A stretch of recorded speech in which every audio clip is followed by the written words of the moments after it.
In today's video, I'm going to show you exactly how to access language settings in Discord, so you can change the app to your preferred language in just a few clicks.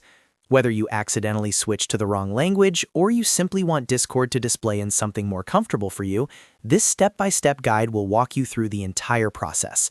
The best part is, it only takes a minute once you know where to look. If you find this tutorial helpful, make sure to hit the like button and subscribe to the channel for more simple and easy-to-follow Discord guides. Now, let's jump right in. The first thing you need to do is open Discord.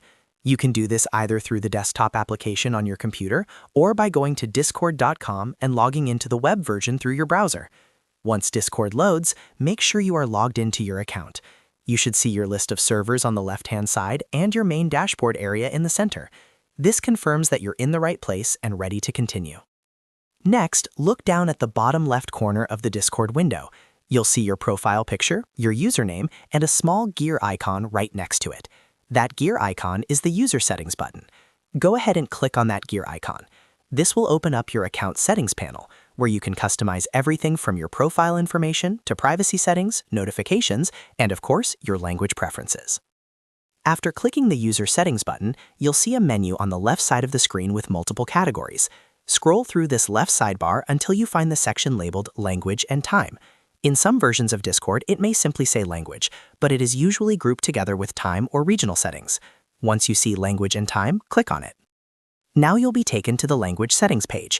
At the top of this section, you'll see a drop-down menu that shows your current display language.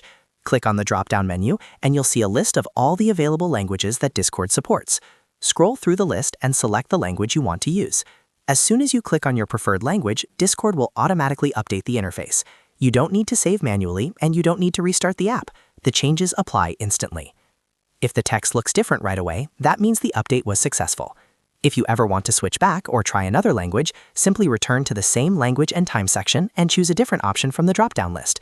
It's completely flexible and can be changed as many times as you like. And that's all there is to it. You've successfully accessed and changed your language settings in Discord. As you can see, the process is very straightforward once you know where the user settings button is located. If this video helped you out, make sure to give it a thumbs up and subscribe to the channel for more quick and easy Discord tutorials. Thanks for watching, and I'll see you in the next video.